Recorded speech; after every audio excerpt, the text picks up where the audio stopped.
अस्सलाम वालेकुम। सवाल लिखें।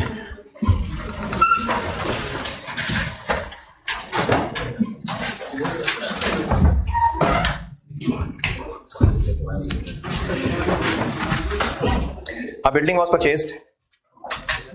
जी क्वेश्चन लिखना है। A building was purchased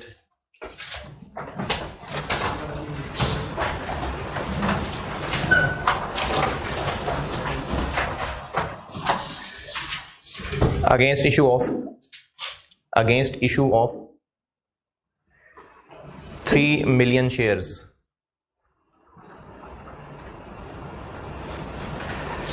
at the time of purchase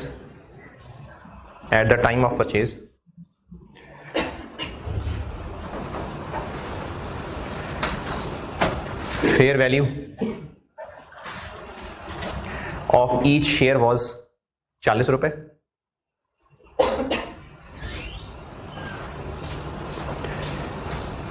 and fair value of building was 136 million।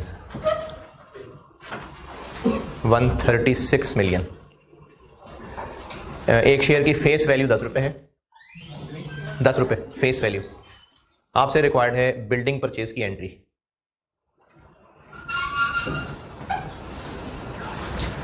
Building purchase की एंट्री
हाँ जी। बिल्डिंग डेबिट कितने से? लेकिन शेयर्स की फेयर वैल्यू तो कुछ और है। हमने बिल्डिंग की फेयर वैल्यू लेनी है 136। Share capital 30। कैपिटल तो फेस वैल्यू से क्रेडिट होता है और जो उससे ऊपर है वो शेयर प्रीमियम है 106। ये एंट्री। अच्छा, एंट्री कब होगी? जब बिल्डिंग परचेज होगी, क्योंकि बिल्डिंग परचेज होगी तो बिल्डिंग डेबिट होगी और जब बिल्डिंग डेबिट होगी तो फिर ये क्रेडिट होगा। अच्छा, अगर जिससे बिल्डिंग ली होती उसको शेयर्स इशू करने की बजाय शेयर ऑप्शंस इशू की होती, सेम सवाल, तो क्या होता? तो शेयर्स अभी नहीं इशू किए तो ना कैपिटल आएगा तो ना प्रीमियम आएगा। शेयर ऑप्शंस के नहीं, पेबल नहीं, शेयर ऑप्शंस के नाम से एक अकाउंट क्रिएट हो जाएगा जो इक्विटी ग्रुप का हिस्सा होगा। यही सवाल, इसका सोल्यूशन लिख लिया। अब वैसे ही अपने खुद अल्फाज में लिख लीजिए कि अगर ये शेयर्स इशू करने की बजाय शेयर ऑप्शंस इशू की होती तो बिल्डिंग तो उतने से ही डेबिट होनी थी, शेयर ऑप्शंस नामी अकाउंट क्रेडिट हो जाता 136 मिलियन से। क्यों 136 से? क्योंकि हम जो चीज ले रहे हैं उसकी फेयर वैल्यू से एंट्री करनी है। अभी बताई थी 19 लेक्चर के एंड पे बाद कि जो चीज हम ले रहे हैं उसकी फेयर वैल्यू लेनी है। तो बिल्डिंग की फेयर वैल्यू लेनी है, बदले में चाहे शेयर इशू कर रहे हो चाहे शेयर ऑप्शन इशू कर रहे हो। तो अगर इसी सवाल के अंदर शेयर्स इशू करने की बजाय शेयर ऑप्शंस इशू कर रहे होते तो एंट्री हो जाती बिल्डिंग डेबिट 136 और शेयर ऑप्शंस नामी एक अकाउंट, शेयर ऑप्शंस जस्ट वो क्रेडिट हो जाता 136। 136 डेबिट तो 136 ही क्रेडिट ना। वो तो शेयर जब इशू होंगे तब कैपिटल प्रीमियम आएगा, अभी तो शेयर ऑप्शन इशू किए हैं। हमने प्रेफर किसकी फेयर वैल्यू को करना है? हाँ, तो वो 136 है। मैंने बेशक इस सवाल में शेयर ऑप्शंस की फेयर वैल्यू भी दी होती, 140 होती, फिर भी एंटी 136 से होती। ठीक है, अगर शेयर इशू किए होते तो ये एंट्री, और अगर शेयर ऑप्शन इशू की होती तो शेयर ऑप्शंस नामी अकाउंट क्रेडिट हो जाता।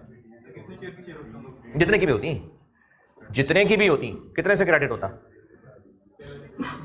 136 से, तो जितने की भी होती, चलो 75 मिलियन शेयर्स के ऑप्शन, चलो 136 से ही क्रेडिट होना था, क्योंकि इस एंट्री की अमाउंट प्रेफर्ड क्या है? गुड्स या सर्विसेज की फेयर वैल्यू। जी हैं जी, हाँ हाँ, दोबारा थोड़ी बिल्डिंग डेबिट कर देंगे।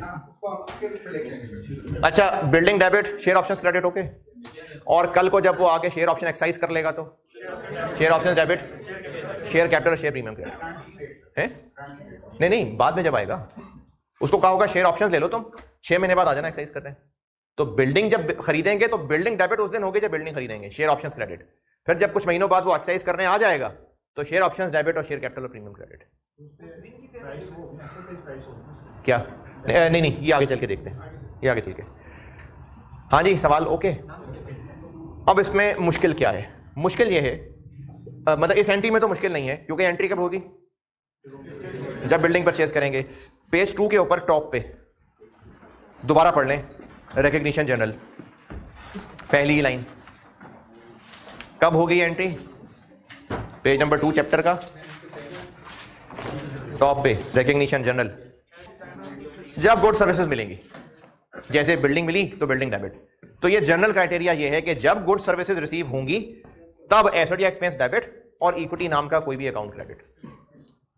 मुश्किल ये है कि हमने एम्प्लॉय को कहा कि तुम 3 साल तक अच्छी मेहनत कर लो, 3 साल बाद हम तुम्हें 6000 शेयर इशू कर देंगे। अब ये 6000 शेयर्स एम्प्लॉय को उसकी मेहनत का सिला मिल रहा होगा। कितनी मेहनत का? 3 साल। तो एम्प्लॉय की ये मेहनत, एम्प्लॉय की ये सर्विस हम एक्सपेंस बनाएंगे किस साल? तीसरे साल, तीनों साल, तीनों साल। यानी एंट्री क्या होगी?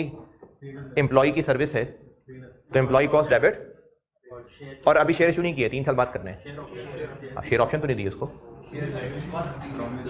अभी एक तीसरी चीज का जिक्र किया था यार, अभी पर्ची दी है उसको कि 3 साल बाद हम करेंगे तुम्हें शेयर इशू, तो ये वो पर्ची है तीसरी चीज जो बताई थी। तो इसके लिए एक नाम, इसके लिए नाम आईएएस ने नहीं रिकमेंड किया, यानी आईएएस बस इक्विटी कह रहा है, तो लेकिन उसके लिए एक नाम बना लेते हैं, equity instrument granted, equity instrument granted. इस पर्ची के लिए इक्विटी इंस्ट्रूमेंट ग्रांटेड नाम रख लेते हैं। तो एम्प्लॉय कॉस्ट डेबिट और किस वक्त? तीसरे साल के एंड पे, यानी हर साल ये एंट्री करनी पड़ेगी।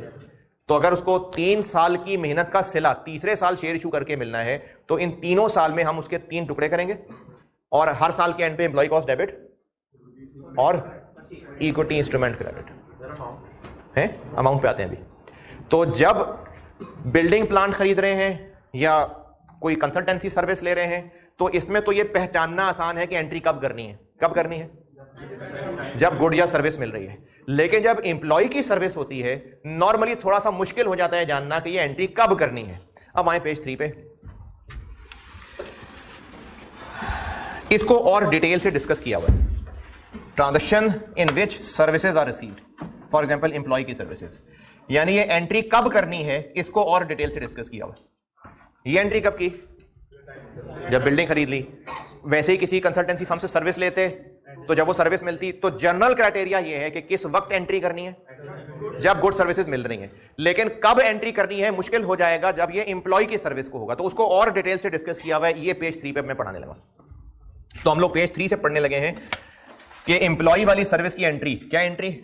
एम्प्लॉय कॉस्ट डेबिट और इक्विटी इंस्ट्रूमेंट क्रेडिट, ये कब कब करनी है? जैसे मैंने अभी मिसाल क्या दी थी कि 3 साल में फैला के करनी, ये चीज डिस्कस करने लगा हूं। केस 1 ये है कि एम्प्लॉय को कहा कि आपने बड़ी मेहनत की, हम आपसे बहुत खुश हैं, ये लो 10,000 शेयर्स तुम्हें दे दिए हमने। अब वो कहेगा सर इसके लिए क्या करना पड़ेगा? नहीं नहीं, आपने बहुत हमारी खिदमत की है, ये उस खिदमत का इनाम है। फीस दी, ऑफिस से उठ के आए, इतनी लेट बैठे हुए हैं, और दुख किस बात का है कि जनरेटर इतनी जल्दी क्यों ऑन हो गए, है ना? अच्छा जी, क्या बता रहा था मैं? हाँ जी, केस वन ये है कि एम्प्लॉई की अब तक की सर्विस का रिवॉर्ड, यानी फौरन के फौरन उसको शेयर इशू कर दें, या चलो महीने बाद भी कर दें, लेकिन मजीद उससे सर्विस शर्त नहीं लगाई, ये केस 1 है। तो कब एंट्री हो जानी चाहिए? अभी के अभी, फौरन, यानी जब उससे वादा कर लिया एंट्री हो जानी चाहिए। इसको कहते हैं कि ये जो इक्विटी इंस्ट्रूमेंट ग्रांटेड है ये वेस्ट्स इमीडिएटली, वेस्ट्स इमीडिएटली, ये केस 1 है। अच्छा, ये इस वक्त क्या डिस्कस हो रहा है? मैं पेज 3 पे क्या डिस्कस कर रहा हूं? हम लोग एंट्री की टाइमिंग को और एक्सप्लेन कर रहे हैं कि कब या कब एंट्री करनी है, कितने से करनी है वो नहीं डिस्कस हो रहा अभी, कब या कब होनी है। तो केस 1 क्या है कि अगर एम्प्लॉय को हम इनाम दे रहे हैं और इसको शेयर या शेयर ऑप्शन इशू कर रहे हैं और कोई शर्त नहीं लगा रहे फ्यूचर सर्विस की, तो इसको वो यकीनन पास सर्विस का होगा, तो इसको कहा जाएगा कि इक्विटी इंस्ट्रूमेंट जो ग्रांट किया है वो वेस्ट इमीडिएटली, तो इसकी फौरन एंट्री हो जाएगी फुल अमाउंट से। ये केस 1 है, पढ़ लें। हाँ, तीसरी चीज नहीं होगी, या तो फौरन शेयर इशू हो रहे होंगे या फौरन शेयर ऑप्शन इशू हो रही होगी। तीसरी पर्ची तो तब होगी जब उसको कहा जाएगा कि फलाने दिन शेयर इशू होंगे, तो बस या तो शेयर इशू हो रहे होंगे या शेयर ऑप्शन इशू हो रही होगी।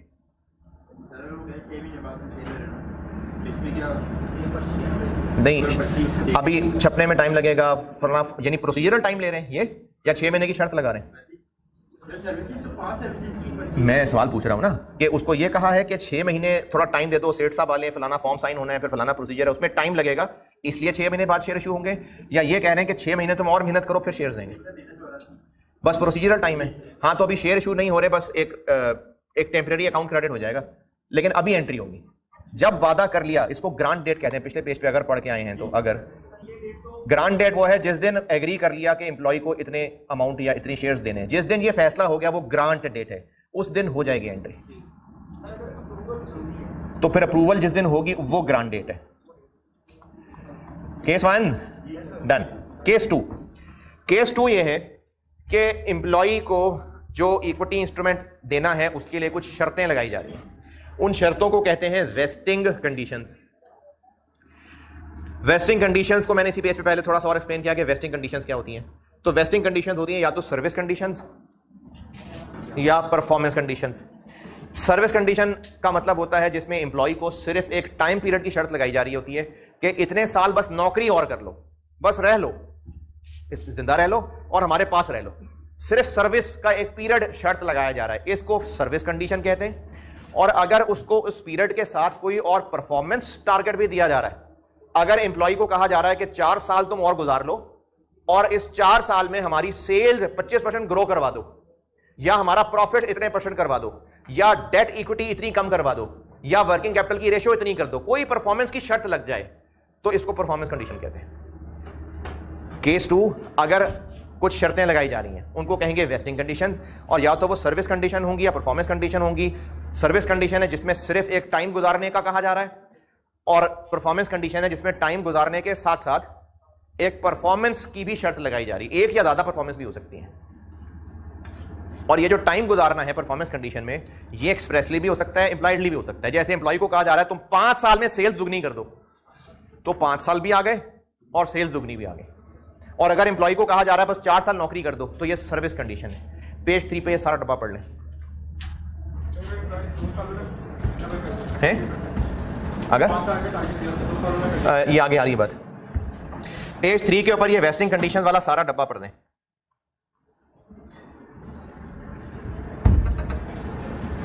पेज 3 वेस्टिंग कंडीशन वाला सारा डब्बा पढ़ लें। केस 1 अगर मैंने पहले नहीं कहा था पढ़ने का तो केस 1 भी पढ़ दें, और केस 2 भी मैंने सिर्फ हेडिंग ही स्टार्ट की है। तो वेस्टिंग कंडीशन समझाइए क्या होती हैं। केस 2 में करना क्या ये नहीं बताया अभी सिर्फ ये बताया कि वेस्टिंग कंडीशंस क्या होती हैं। केस 2 में करना क्या वो अगले पेज पे आएगा।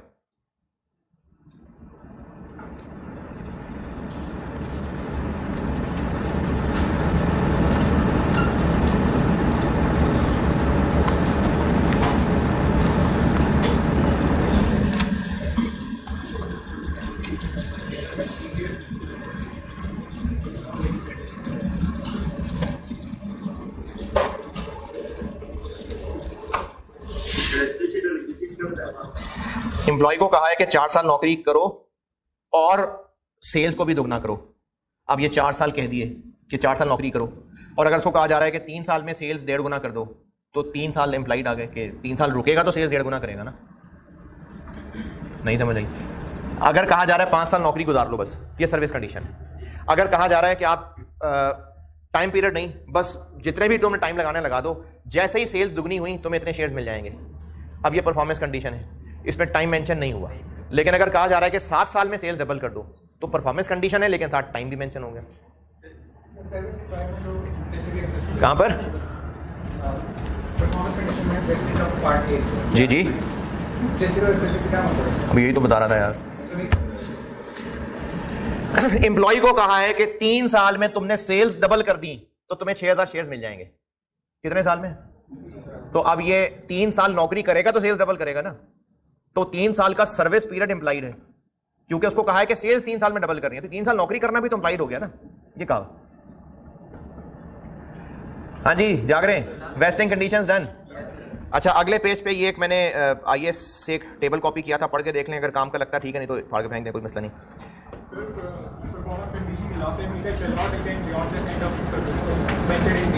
अगर कर ले तो वो परफॉर्मेंस कंडीशन नहीं है।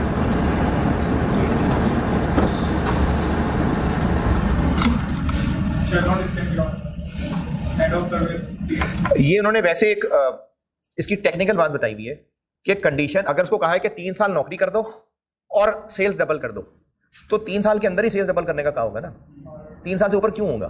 तो बस ये टेक्निकल एस्पेक्ट कवर किया हुआ बस। अगले पेज के टॉप पे जो एक फ्लो चार्ट बना हुआ है, अगर देख के समझ आता तो ठीक है, नहीं तो इग्नोर करें, कोई मसला नहीं है।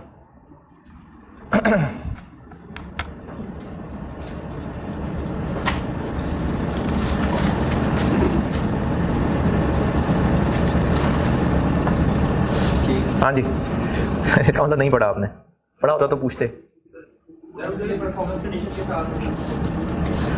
अगर पढ़ा होता तो कुछ ना कुछ पूछते। हाँ जी, नॉन वेस्टिंग कंडीशन क्या होती है? क्या है वो? नॉन वेस्टिंग कंडीशन वो होती है जिसमें एम्प्लॉय की सर्विस का कोई लिंक नहीं होता। वैसे हो सकता है गवर्नमेंट वो कंपनी कहे कि अगर 2 साल में डॉलर इतने रेट से नीचे आ गया तो हम तुम लोगों में इनाम बांट देंगे। इसमें एम्प्लॉय को नहीं कहा जा रहा तुम अच्छा काम करो, वैसी बस जज्बात का इजहार किया जा रहा है कि अगर डॉलर का रेट नीचे आ गया, अगर डॉलर का रेट नीचे आ गया तो इतने शेयर हम तुम लोगों में बांट देंगे। तो ये एम्प्लॉय को नहीं शर्त लगाई जा रही, शर्त है कि अगर डॉलर का रेट नीचे आया तो, लेकिन एम्प्लॉय की सर्विस इससे मशरूत नहीं। एम्प्लॉय की सर्विस से थोड़ी डॉलर का रेट नीचे आ जाना है, तो इसको नॉन वेस्टिंग कंडीशन कहते हैं। हाँ, नहीं हो भी सकता है क्लियरली और अंडरस्टूड भी हो सकता है। कहां पर? अरे भाई, पीरियड तो होगा, लेकिन या तो वो क्लियरली कहा होगा या अंडरस्टूड होगा। एंड का मतलब है पीरियड भी होगा, लेकिन या तो वो क्लियरली कहा होगा तो वो एक्सप्लिसिट हो गया, या अंडरस्टूड होगा तो इम्प्लिसिट हो गया, लेकिन पीरियड होगा डेफिनेटली। जिन्हें उनको कहा है कि ये 50 सालगिरह, जो कंपनी का 50 सालगिरह आने लगी है, एनिवर्सरी 50th एनिवर्सरी, उससे पहले पहले सेल्स 3 गुना हो जाए, तो अब टाइम पीरियड इंप्लाइडली आ गया। पेज 4 पे, पेज 4 के इन्वेस्टिंग कंडीशंस के होने से करना क्या है, जा गए ना? पेज 2 पे ये पढ़ाना शुरू किया मैंने। क्या डिस्कस कर रहे हैं हम? Page 2 recognition. क्या बता रहा हूं कि जो रिकग्निशन की एंट्री होनी थी वो जनरली कब होनी थी? जब गुड सर्विस मिल जाती। लेकिन अगर एम्प्लॉय की सर्विस है तो उसमें मसला आ जाता है, तो उसको कब या कब कब रिकॉर्ड करना है वो कर रहा हूं एक्सप्लेन। केस 1 ये है कि कोई कंडीशन रिक्वायर नहीं है तो फॉरेन एंट्री। कौन सी एंट्री? एम्प्लॉय कॉस्ट डेबिट और इक्विटी क्रेडिट। और केस 2 कि अगर शर्तें रिक्वायर्ड हैं, तो अगर शर्तें रिक्वायर्ड हैं तो या तो वो सर्विस कंडीशन होंगी या परफॉर्मेंस कंडीशन होगी। अगर सर्विस कंडीशन है, जैसे एम्प्लॉय को कहा है कि 5 साल नौकरी पूरी करोगे तो तुम्हें 10,000 शेयर्स मिलेंगे, तो एंट्री कब होगी? 5 साल पे फैला के। तो एंट्री हो जाएगी 5 साल पे फैला के। हर साल के एंड पे एम्प्लॉय कॉस्ट डेबिट और इक्विटी इंस्ट्रूमेंट ग्रांटेड क्रेडिट। अभी शेयर इशू कर दिए, फिर अभी वो तीसरी चीज पर्ची दी है, अभी वो पर्ची दी है, तो इसको 5 साल पे फैला के एंट्री करेंगे। ये है अगर सर्विस कंडीशन हो तो उसका जवाब कि ओवर वेस्टिंग पीरियड इस एंट्री को तोड़ तोड़ के किया जाएगा। अमाउंट पे बाद में करूंगा बात, अभी सिर्फ जनरली इतना बता देता हूं कि अमाउंट होगी किसकी? Fair value. बेस्ट तो है कि एम्प्लॉय की सर्विस की फेयर वैल्यू, जो कि नहीं पता होती, तो फिर उस पर्ची की फेयर वैल्यू, तो फिर उस पर्ची की फेयर वैल्यू कब की? अभी पेज 2 पे पढ़ के आए आप, ग्रांट डेट वाली। ग्रांट डेट वाली ये अपडेट नहीं होती, इसको अपडेट नहीं किया जाता, बस ग्रांट डेट वाली फेयर वैल्यू। एक्सपेंस डेबिट और इक्विटी क्रेडिट कब होनी है ये एंट्री? केस 1 कि अगर कोई वेस्टिंग कंडीशन नहीं है तो उसी वक्त, मतलब ग्रांट डेट पे, और अगर वेस्टिंग कंडीशन है तो देखना पड़ेगा कौन सी वेस्टिंग कंडीशन है। अगर सर्विस कंडीशन है तो ओवर द वेस्टिंग पीरियड। अब जब ओवर द वेस्टिंग पीरियड करेंगे तो ये तो मिसालों में एक एम्प्लॉय है, सिर्फ एक एम्प्लॉय को थोड़ी हमने ऑफर की होगी। अगर ऑर्गेनाइजेशन में 400 एम्प्लॉयज हैं तो जरूरी है कि 400 के 400 वो 3 साल पूरे कर लेंगे? नहीं, लेकिन हमें उम्मीद तो ये रखनी पड़ेगी कि कुछ ना कुछ लोग तो पूरी करेंगे, तो हमें हर साल अपने बेस्ट एस्टीमेट के मुताबिक अकाउंटिंग करनी पड़ेगी। वो कैसे करनी है सवाल से सिखाता हूं। प्रैक्टिस क्वेश्चन 1 पे आए। Practice question 1।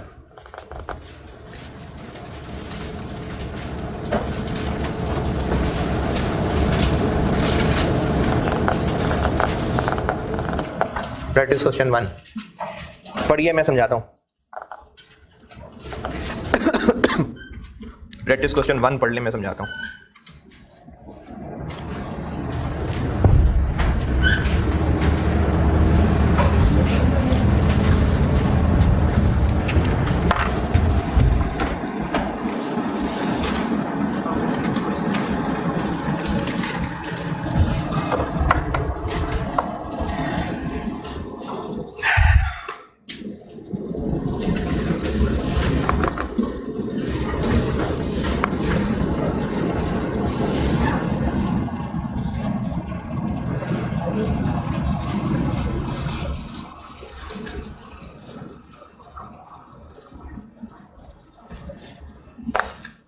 हाँ जी, पढ़ लें तो मैं करूँ बात। Practice question 1। 500 एम्प्लॉइज हैं और उनमें से ईच को 100 शेयर्स ऑप्शन का वादा किया है, और ये वादा ये है कि अगर वो अगले 3 साल नौकरी कर गए तो हर एक को 100 शेयर ऑप्शंस मिल जाएंगे। शेयर्स नहीं, शेयर ऑप्शंस मिल जाएंगे। शेयर ऑप्शंस दे दी हैं अभी, कब देंगे? तो अभी क्या मिला है उनको? वो पर्ची, अभी वो पर्ची मिली है। तो अब इन 500 लोगों को हमने 3 साल की सर्विस कंडीशन के बदले, क्योंकि कहा है 3 साल नौकरी कर लो, बस कोई परफॉर्मेंस की भी शर्त लगाई है, तो बस सर्विस कंडीशन है, तो इस एंट्री को कब करना है? 3 साल पे फैला के। और इस एंट्री की वैल्यू क्या होगी? फेयर वैल्यू ऑफ उसकी सर्विस तो नहीं पता, हाँ जी, उस पर्ची की फेयर वैल्यू कब की? ग्रांट डेट की, और वो आपको बता दी है 15 रुपए। The entity estimates that fair value of each share option is 15। अच्छा, यहां पर एक बात मैं आपको चैप्टर में से पढ़ा दूं। आप आइए पेज 5 पे, चैप्टर में पेज 5 पे एक नोट पढ़ा दूं आपको। इक्विटी इंस्ट्रूमेंट 3 चीजें बताई मैंने आपको, या तो शेयर दे रहे होंगे, या शेयर ऑप्शन दे रहे होंगे, या वो पर्ची दे रहे होंगे। और उस पर्ची को वो पर्ची देते हुए हम कह रहे होंगे कि कल फिर शेयर ले लेना या शेयर ऑप्शन ले लेना। तो तीसरी चीज पर्ची है। शेयर की फेयर वैल्यू क्या होगी? उस शेयर की फेयर वैल्यू। शेयर ऑप्शन की फेयर वैल्यू उस शेयर ऑप्शन की उस दिन की फेयर वैल्यू। वो कैसे निकलेगी? उसके लिए होते हैं ऑप्शन प्राइसिंग मॉडल होते हैं। उस पर्ची की फेयर वैल्यू क्या होगी? या तो कोई तरीका हो उस पर्ची की फेयर वैल्यू निकालने का, या फिर एक बिल्कुल सिंपल लॉजिकल बात करते हैं। एक पर्ची पे लिखा हुआ है कि तुम आना और तुम्हें शेयर मिल जाएगा, तो उस पर्ची की कीमत क्या है? जो शेयर की कीमत है। तो अगर पर्ची भी दी जा रही है तो या तो वो शेयर की पर्ची है या शेयर ऑप्शन की पर्ची है, तो उस पर्ची की फेयर वैल्यू वही होगी जो शेयर या शेयर ऑप्शन की फेयर वैल्यू। ये मैंने पेज 5 के ऊपर एग्जाम नोट्स के डब्बे में एंड पे पहला बुलेट पॉइंट ये लिखा हुआ है। देखें, जिस चीज की पर्ची है, अगर उस पर्ची पे लिखा हुआ है कि तुम्हें 3 साल बाद शेयर्स मिलेंगे, तो आज उस पर्ची की वही कीमत होगी जो शेयर की कीमत है। जिसके पास वो पर्ची होगी उसको शेयर मिल जाएंगे ना, तो उस पर्ची की वही कीमत है जो शेयर की कीमत है। अगर पर्ची पे लिखा हुआ है कि शेयर ऑप्शन मिल जाएंगी, तो उस पर्ची की कितनी कीमत है? जितनी शेयर ऑप्शन की कीमत है, अभी आज जितनी कीमत है ग्रांट डेट पे। पेज नंबर 5 चैप्टर में, पेज नंबर 5 एंड पे एग्जाम नोट्स का पहला बुलेट पॉइंट बताया आपको। ठीक है, चलें सवाल पे आए वापस। एम्प्लॉइज को कहा है कि जो 3 साल की नौकरी पूरी कर जाएगा उनमें से हर एक को 100 शेयर ऑप्शंस मिलेंगी। अभी दे दी शेयर ऑप्शंस? नहीं, अभी पर्ची दी है। तो उस पर्ची की फेयर वैल्यू कितनी है? जो शेयर ऑप्शन की फेयर वैल्यू है वो 15 रुपए है। ये लिखा नहीं है, लेकिन ये ग्रांट डेट की ही फेयर वैल्यू बताई गई है। तो चूंकि वैल्यू कब की लेनी है? ग्रांट डेट की, तो चाहे पहले साल वाली एंट्री शुरू में ही कर लें, चाहे ईयर 1 के एंड पे कर लें, एक ही बात है। तो ईयर है अमाउंट तो वही रहनी है, तो इसलिए ईयर 1 के एंड पे ही कर लेते हैं। ईयर 1 के एंड पे एंट्री कर लेते हैं, एम्प्लॉय कॉस्ट डेबिट ईयर 1, और पर्ची है अभी तो इक्विटी इंस्ट्रूमेंट ग्रांटेड क्रेडिट, इसकी अमाउंट क्या होगी 15 रुपए, तो 15 रुपए से एंट्री कर लो। फिर 15 रुपए की तो एक पर्ची है ना, 500 लोग हैं और हर एक को 100 पर्चियां, तो 15 रुपए इंटू 500 लोग, हाँ इंटू 100 पर्चियां, 15 रुपए की एक पर्ची इंटू 100 रुपए, सॉरी 15 रुपए की एक पर्ची इंटू 100 पर्चियां इंटू 500 लोग, लेकिन 1/3। क्यों 1/3? क्योंकि हमने 3 साल पे फैलाना है। लेकिन इसमें मसला ये है कि वो 500 के 500 लोग थोड़ी एंड तक पहुंचेंगे, तो हमें ये बेस्ट एस्टीमेट लगाना पड़ेगा कि अल्टीमेटली कितने लोग कामयाब होंगे। ये हम बेस्ट एस्टीमेट लगाएंगे और उस बेस्ट एस्टीमेट को लगाते हुए रखेंगे आखिरत सामने कि वो जो एंड होना है 3 साल वाला, उसमें कितने लोग कामयाब होने, उनका बेस्ट एस्टीमेट लगा के अमाउंट की एंट्री करेंगे। तो अभी तक का बेस्ट एस्टीमेट क्या है? ईयर 1 के एंड पे खड़े, ईयर 1 के दौरान 20 लोग छोड़ गए। अच्छा, वो तो 20 ईयर 1 में छोड़ गए, लेकिन आगे भी उम्मीद है कि छोड़ जाएंगे। तो ईयर 1 के एंड पे बेस्ट एस्टीमेट ये है कि टोटल 3 साल में मिला के 20% लोगों ने छोड़ जाना है, 20%। लेकिन अभी तो 20 छोड़े, लेकिन अभी 2 साल और रहते हैं, तो हमने एंड को सोच के अंदाजा लगाना है। तो एंड ये है कि 3 साल तक पूरे 500 लोग नहीं चल पाएंगे, 20% छोड़ जाएंगे, तो इसकी एंट्री की अमाउंट बन जाएगी क्या? 500 लोग नहीं, 500 का 80%, हर एक की 100 पर्चियां, एक पर्ची 15 रुपए की और 1/3। हाँ जी, 2 लाख। ये 2 लाख वाली बात समझ आई कि नहीं? अच्छा, सवाल में ना मैंने एंट्री नहीं मांगी, बेशक मैंने तो एसओसीआई और एसओएफपी के एक्सट्रैक्ट्स मांगे हैं, लेकिन समझा मैं एंट्री से रहा हूं। तो अब ईयर एंड की एसओसीआई में क्या आएगा? एम्प्लॉय कॉस्ट 2 लाख रुपए की, और एसओएफपी में इक्विटी के अंदर 2 लाख का equity instrument granted. Year 1 done. Year 2,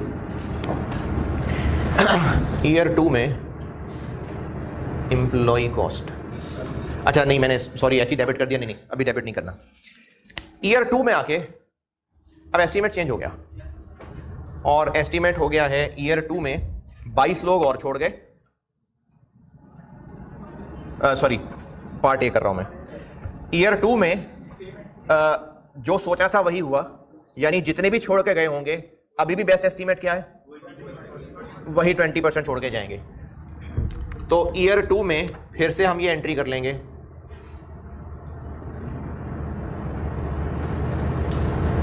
कितने से? 2 लाख से। क्यों 2 लाख? सेम है, जो बेस्ट एस्टीमेट था अभी भी वही है। तो पहले साल का एक्सपेंस, दूसरे साल का एक्सपेंस। एसओसीआई में क्या आएगा? 2 लाख की एम्प्लॉय कॉस्ट, और एसएफपी में इक्विटी इंस्ट्रूमेंट ग्रांटेड 4 लाख। हाँ जी, है पार्ट बी में बताऊंगा। एस्टीमेट बदल रहे? नहीं बदल रहा ना, पार्ट ए कर रहा हूं। पार्ट ए में है कि जो सोचा था एक्चुअली वैसे ही हो रहा है। सोचा क्या था? ऊपर सवाल में क्या लिखा हुआ है कि 20% लोग टोटल छोड़ेंगे, तो इसका मतलब है कि तीनों साल में 2 लाख 2 लाख 2 लाख। नहीं समझ आ रही? शक्ल से नहीं लग रहा। बिल्कुल जबरदस्त ऐसे ही है। एम्प्लॉय कॉस्ट और इक्विटी इंस्ट्रूमेंट ग्रांटेड कितनी? 2 लाख। और जब फाइनली ये सारे लोग कामयाब होके आ जाएंगे कि हमें 2 शेयर ऑप्शंस, फिर इक्विटी इंस्ट्रूमेंट ग्रांटेड डेबिट कितने से? 6 लाख, और शेयर ऑप्शन दे रहे हैं, शेयर ऑप्शंस क्रेडिट। ये part A. Part A. Part B,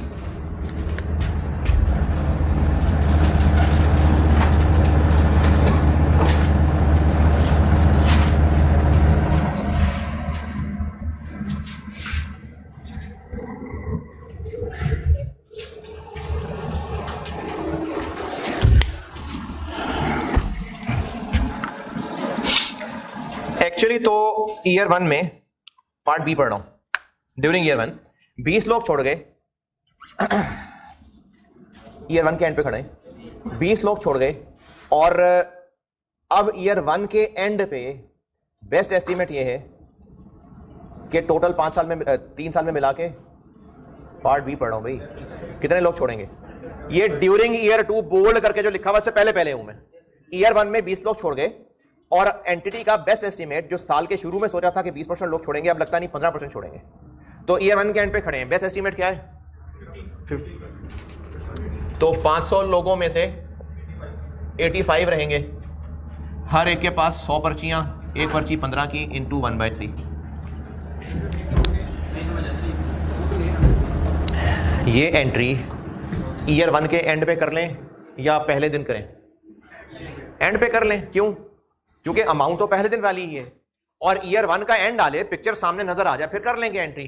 तो ईयर 1 के एंड पे खड़े हैं, 20 लोग तो गए, लेकिन हमने किन लोगों के लिए कैलकुलेशन करनी है? जो एंड पे कामयाब होंगे। तो ईयर 1 के एंड पे 20 लोग बेशक जा चुके हैं, लेकिन हमारा बेस्ट एस्टीमेट यह है कि एंड तक 15% लोग छोड़ गए होंगे। तो इवेंचुअली कितने लोग कामयाब होंगे? तो उन 85% लोगों का एक्सपेंस रिकॉर्ड कर लिया। आपने बेस्ट एस्टीमेट लगाना, तो यहाँ पर 20% to 15% लिखा हुआ है, हम 20% के लिए ले रहे हैं। 20% का अंदाजा लगाया था।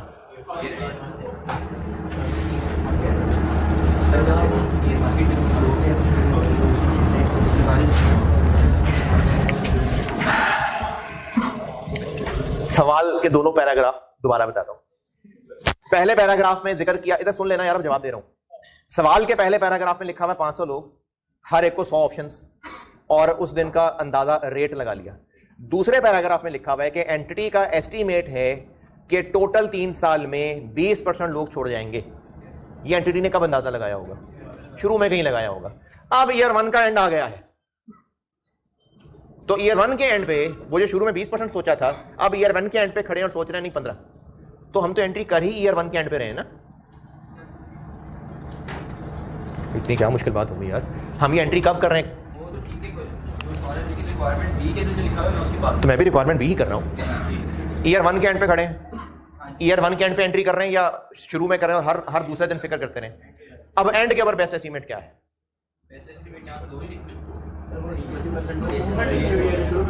शुरू में 20% सोचा था, ये सवाल की बॉडी में है। रिक्वायरमेंट में लिखा है कि वो जो 20 सोचा था ना, अब ईयर 1 के एंड पे उसको 15 है। सवाल की बॉडी में तो 20 लिखा हुआ है ना, तो पार्ट बी में लिखा हुआ है कि वो जो 20 सोचा था, अब उसको हम रिवाइज करके 15 कर रहे हैं। कब? ईयर 1 के एंड पे। तो ईयर 1 के एंड पे एंट्री कर रहा हूं। ईयर 1 के एंड पे एक्चुअल पता चल गया कि कितने छोड़ के जा रहे हैं। कब? कितने छोड़ के जा रहे हैं? कब छोड़ के जा रहे हैं? 20 छोड़ के जा रहे हैं। कब गए? ईयर 1 में चले गए। तो हमने यहां पर किसकी कैलकुलेशन करनी है? किन लोगों को सामने रख के? जो रह गए हैं, जो तीसरे साल वाली कंडीशन पूरी कर पाएंगे। इवेंचुअली जितने लोग कामयाब होंगे उनकी कैलकुलेशन कर रहे हैं। देखो, अगर मैंने ये ऑफर की ना कि आप में से जो पास होगा उसको मैं खाना खिलाऊंगा, तो जितने लोग बैठे हुए हैं उनके लिए मैंने अंदाजा नहीं लगाना। जितने मुझे एंड पे पास होने की उम्मीद है उनके लिए अंदाजा लगाना है। तो कंपनी ने एक्सपेंस उनके लिए बनाना है जिनको अल्टीमेटली ये ऑप्शन इशू करनी पड़ेगी। तो वो बेस्ट अंदाजा है कि 3 साल जब गुजर जाएंगे तो इन 500 में से कितने लोग बच गए होंगे। ईयर 1 में 20 छोड़ गए, लेकिन 2 और 3 बाकी है ना अभी। तो अल्टीमेटली कितने लोग होंगे, हमने उनकी करनी है कैलकुलेशन।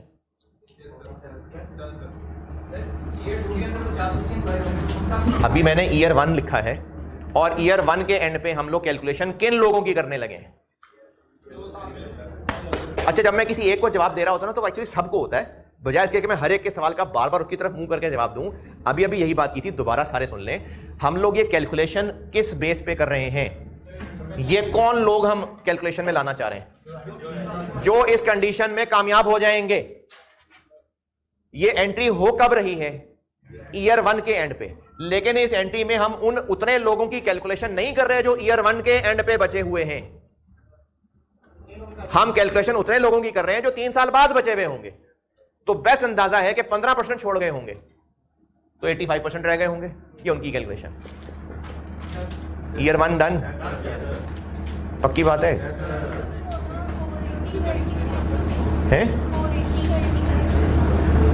ये 15% किस पे लगेगा? है क्या पार्ट बी की अंग्रेजी में यह लिखा हुआ है कि जो बाकी रह गए उनमें से 15% और छोड़ जाएंगे? उसने तो फिगर भी दे दी, और उसने अगर फिगर ना दी होती तो वो 15% को किसको 15% से रिप्लेस कर रहा है? तो 20 किसका था? 500 का, तो 15 भी उसी 500 का ही होगा। Year 1 done. ईयर 2 पे आ जाते हैं। ईयर 2, अब ईयर 2 में एस्टिमेट चेंज हो गया। ईयर 1 में कितने लोग छोड़ गए थे? 20। ईयर 2 में 22 और छोड़ गए, टोटल कितने हो गए? 42। जबरदस्त यार, 20 + 22, शाबाश, 42। लेकिन अभी हमने ईयर 2 के एंड पे खड़े होकर कैलकुलेशन करनी किन लोगों को सामने रख के है? जो 3 साल के बाद बचे हुए होंगे। तो अब बेस्ट अंदाजा यह है कि 12% लोग टोटल छोड़ गए होंगे, और वो से कह भी दिया 60 लोग।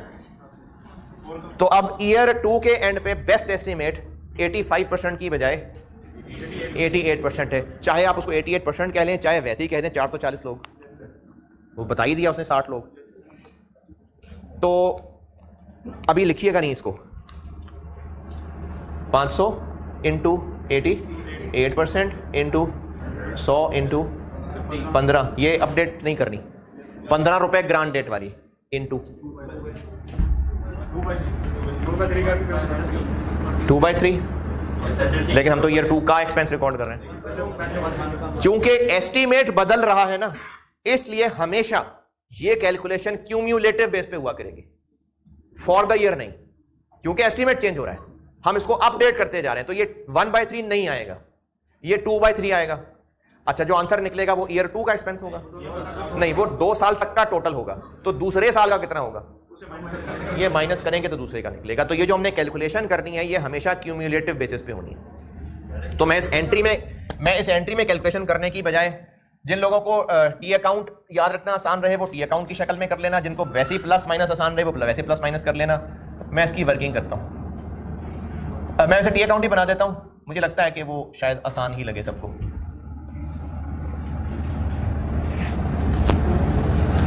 ईयर 1 के एंड पे बेस्ट एस्टीमेट क्या था? और इसकी अमाउंट ही नहीं लिखी थी। 215 212। तो ईयर 1 का बेस्ट एस्टीमेट क्या है? मैं पार्ट बी सॉल्व कर रहा हूं। तो ये ईयर 1 का एक्सपेंस है कि ईयर 1 का क्यूमुलेटिव क्लोजिंग है। तो ये एक्सपेंस कितना रखूं? ईयर 2 का क्लोजिंग कितना करना है? 440 लोग, 440 हो गए, 100 इंटू 15 इंटू 2/3 कितना? 440 बीडी। तो ईयर 2 में और कितनी एंट्री? 227। तो ईयर 2 की एंट्री आ गई एम्प्लॉय कॉस्ट डेबिट और इक्विटी इंस्ट्रूमेंट ग्रांटेड और क्रेडिट।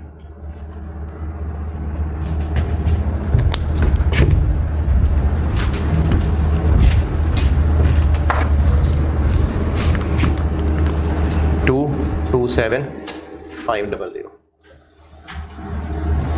ईयर 2 पे एतराज। अच्छा, एसओसीआई में क्या आएगा? ईयर 1 में ये, ईयर 2 में ये। एसओएफपी में क्या आएगा? इक्विटी इंस्ट्रूमेंट ग्रांटेड ये ईयर 1 में, इक्विटी इंस्ट्रूमेंट ग्रांटेड ईयर 2 में ये। ईयर 3 पे आ जाते हैं।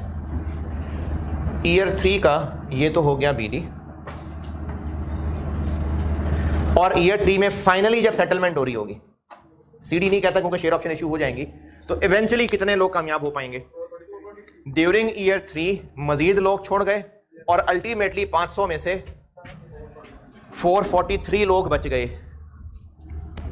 जो कि उन्होंने कैलकुलेट भी कर दिया इंटू 100 इंटू 15। करना है तो कर दें 3/3, नहीं तो हो ही गया है कंप्लीट। 6645 और एक्सपेंस बनेगा 224, और अगर वो 4 लाख आ रहा होता तो एक्सपेंस रिवर्स हो जाता, यानी ये एंट्री रिवर्स हो जाती।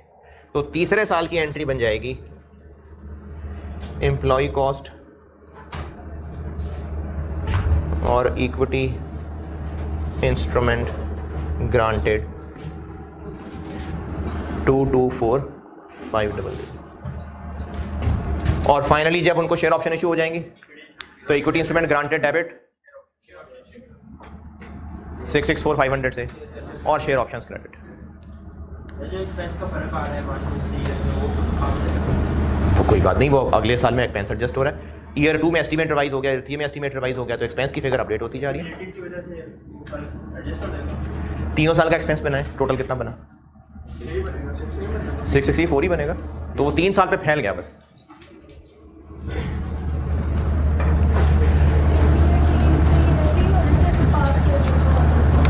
नहीं, वो तो प्लान चेंज था, वो एस्टीमेट चेंज नहीं था, वो प्लान चेंज था। हाँ चले ऐसे कह लें।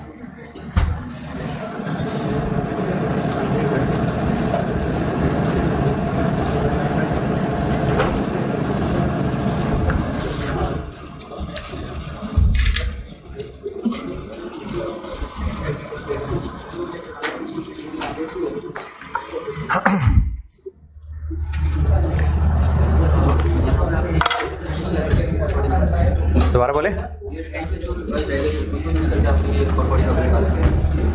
और फर्स्ट में आपने स्टार्ट पीरियड जितने लोग रह गए थे, नहीं 440 तो नहीं रह गए थे। जब आप सैलरी की कैलकुलेशन कर रहे हैं उसमें 50,000 की जगह 500 की जगह 500 माइनस 20 प्राइस लेगा, नहीं ना। क्योंकि पहले वाले तो साल लेकर कंपटीशन नहीं लेंगे। अच्छा, और फिर जो तो आप कह रहे हैं ये 480 का कैलकुलेट करूँ? यहाँ तक पहले साल में तो 500 थे, पहले साल में 500 लेगा, दूसरे साल में पहले साल में 20 निकल गए, तो सेकेंड ईयर में नंबर 500 की जगह 480 क्या करने के लिए? एक्सपेंस ये एस्टिमेट लगाने के लिए। क्या करूँ मैं, बताएं? मतलब 480 और उसका 88% डिवाइड 12% किसका? जो बाकी बचे हुए का क्या टोटल का? बाकी बचे हुए कहाँ लिखा है बाकी बचे हुए?